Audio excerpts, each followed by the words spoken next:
Buenas tardes, compañeros, asesor. En este video daremos respuestas a los siguientes planeamientos que se hacen en este reto. Me presento. Nombre del alumno: César González Arredondo. Matrícula 24004795. Nombre del reto: la jurisprudencia. Nombre del módulo: Juicio de amparo primero, volumen 1. Licenciatura en Derecho. Nombre del asesor: Sofía Pérez Fuentes, Sacramento.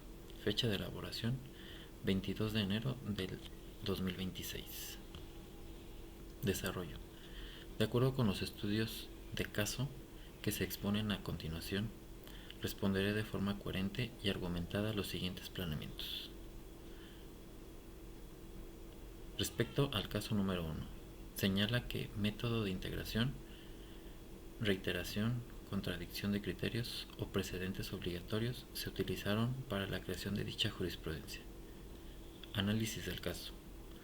La tesis primera, J.J.102, 2011, establece que la Suprema Corte de Justicia de la Nación puede ejercer la facultad de atracción para integrar jurisprudencia cuando el asunto implica el análisis de diversos procesos constitucionales y legales. El propio texto señala que los requisitos de importancia y trascendencia se satisfacen cuando se solicita para integrar la jurisprudencia por reiteración. Se analiza en varias resoluciones, 2007, 2010 y 2011, en que la Suprema Corte de Justicia de la Nación atrajo asuntos similares, todas las votaciones unánimes o mayoristas, lo que muestra que se fueron acumulando criterios en la misma línea. Método de integración utilizado. El método fue la reiteración de criterios. Razón principal. El texto lo menciona explícitamente: la jurisprudencia se integró por reiteración. Fundamentos. La reiteración ocurre cuando existen 5 sentencias consecutivas y en el mismo sentido, emitidos por la Suprema Corte de Justicia de la Nación o por los tribunales colegiados, lo que genera un criterio obligatorio. En este caso se observa que la Corte atrajo diversos asuntos en los que se discute la facultad de atracción y, al resolverlos de manera uniforme, consolidó la jurisprudencia. Argumentación. La jurisprudencia por reiteración garantiza certeza y seguridad jurídica, pues fija un criterio uniforme que debe aplicarse en casos futuros. No se trata de contradicciones de criterio, pues no había divergencias entre tribunales, ni de precedente obligatorios, que se genera por la resolución de la Suprema Corte de Justicia de la Nación en pleno o salas en casos específicos. Aquí la Corte busca unificar y consolidar la interpretación de la facultad de atracción mediante varias resoluciones en el mismo sentido. En conclusión, el método de integración utilizado en el caso 1 fue la reiteración de criterios, ya que la jurisprudencia se forma a partir de varias resoluciones consecutivas y uniformes sobre la facultad de atracción. Respecto al caso número 2, identifica cuáles son los razonamientos para la jurisprudencia primera, J.93, 2013, décima.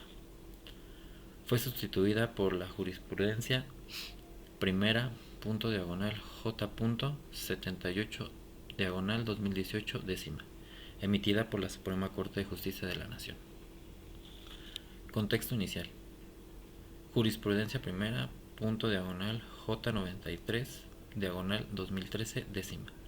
Sostiene que el auto de citación a la audiencia de formación de imputación afecta directamente a la libertad personal del investigado, pues implica un mandato judicial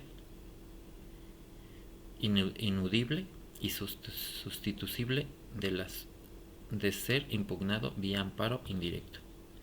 Jurisprudencia primera, J.78, 2018, décima.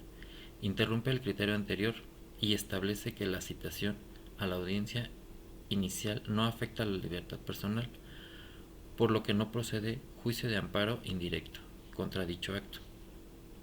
Razonamiento para la sustitución. Primero, nueva interpretación sistemática del Código Nacional de Procedimientos Penales.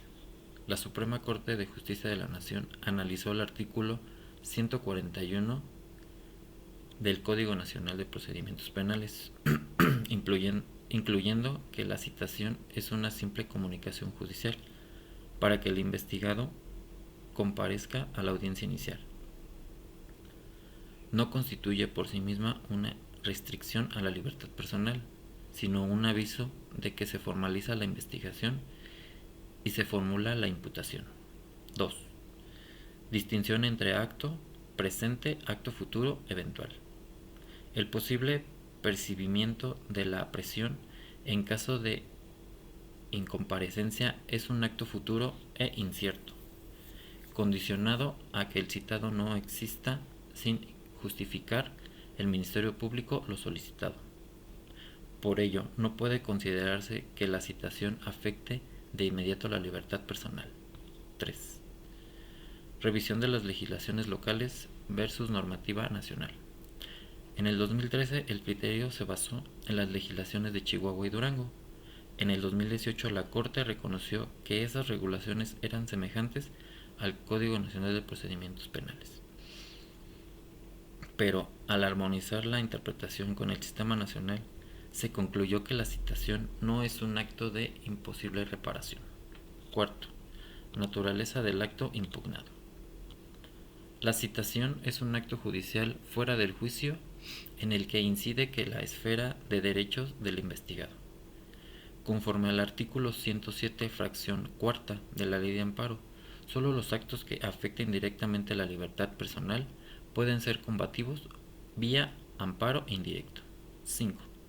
Contradicciones de la tesis 141 diagonal 2018. Existen criterios divergentes entre tribunales colegiados, algunos sostenidos en la citación sí afectaba la libertad, otros que era un mero aviso.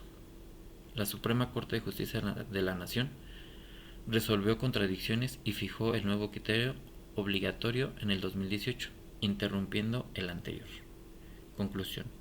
La jurisprudencia primera J.93 2003 décima fue sustituida por la primera J.78 2018 décima por la Suprema Corte de Justicia de la Nación, tras una nueva reflexión y análisis sistemático del Código Nacional de Procedimientos Penales. Determinó que la citación a la audiencia inicial no afecta a la libertad personal del investigado, al ser únicamente un acto de comunicación judicial. El posible uso de la fuerza pública en eventos futuro o incierto, por lo que no justifica la procedencia del amparo indirecto. Pregunta 3. Respecto a los casos 1, 2 y 3, indica en qué época del Seminario Judicial de la Federación fueron publicadas las jurisprudencias. Época de publicación de las jurisprudencias, de acuerdo con los datos de cada caso. Caso 1. Tesis primera, J.102, 2011. Publicada en el Seminario Judicial de la Federación y su gaveta novena época, septiembre del 2011. Caso 2. Tesis primera, J.78, 2018, décima. Publicada en la gaveta del Seminario Judicial de la Federación, décima época. Tercer caso. Tesis P. J.145, 2000. Publicada en el Seminario Judicial de la Federación y su gaveta novena, diciembre del 2000. Conclusión. Caso 1, novena época. Caso 2, décima época. Y tercer caso, novena época. Cuarta pregunta. En el caso del número 3, señala para qué autoridad es obligatoria la aplicación de dicha jurisprudencia. Análisis del caso. La tesis establece que la jurisprudencia, al ser interpretación de la ley por la Suprema Corte de Justicia y los tribunales colegiados de circuito, no viola garantía de irretroactividad prevista en el artículo 14 constitucional. El fundamento de obligatoriedad se encuentra en el artículo 94, párrafo sexto de la Constitución Federal, así como en el artículo 192 y 197 de la Ley de Amparo, que regula la fuerza vinculante a la jurisprudencia. Al tratarse de una jurisprudencia emitida por el Pleno de la Suprema Corte de Justicia de la Nación, su obligatoriedad se extiende a todas las autoridades jurisdiccionales del país. Autoridades obligadas a aplicar esta jurisprudencia. 1. Suprema Corte de Justicia de la Nación. Tanto en el Pleno como en las salas deben respetar y aplicar la jurisprudencia que ellos mismos emiten. 2. Tribunales colegiados de circuito. Están obligados a seguir los criterios jurisprudenciales fijados por el Pleno de la Suprema Corte de Justicia de la Nación. 3. Tribunales unitarios de circuito. Deben aplicar la jurisprudencia en sus resoluciones. 4. Juzgados de distrito. Como órgano jurisdiccional federal, están vinculados por la jurisprudencia obligatoria. 5. Las autoridades jurisprudenciales locales en ciertos casos. Aunque la jurisprudencia no es ley en sentido formal, cuando se trata de interpretación constitucional, también vinculan a jueces y tribunales locales en la medida en que deban aplicarse normas federales o constitucionales.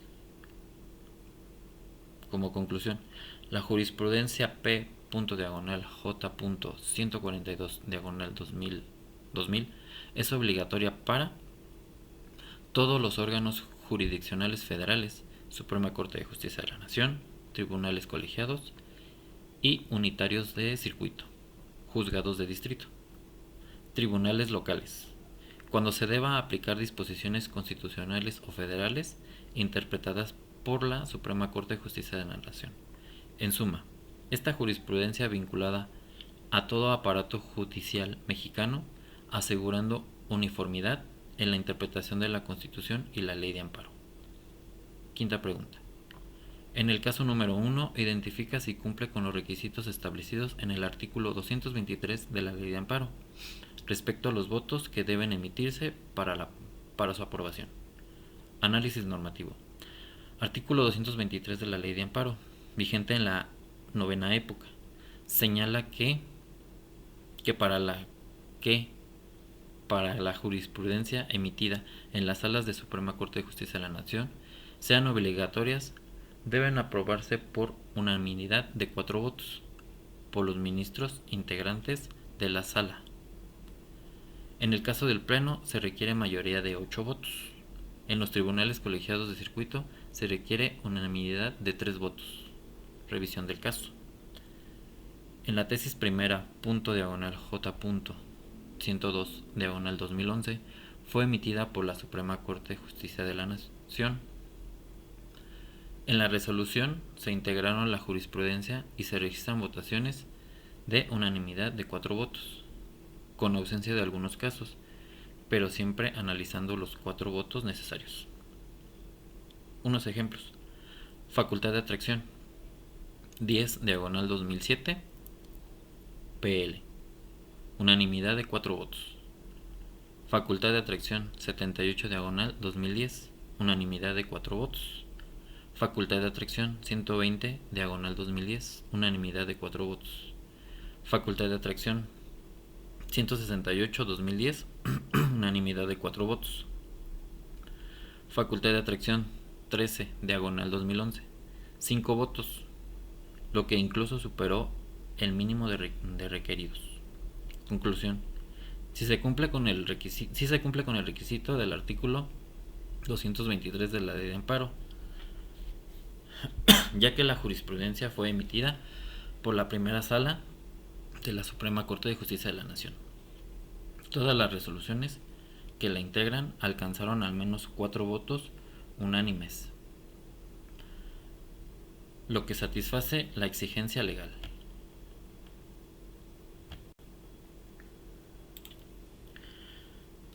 Conclusión. Presenta un cierre congruente de acuerdo con lo que consideres la importancia y la utilización de la jurisprudencia. Conclusión.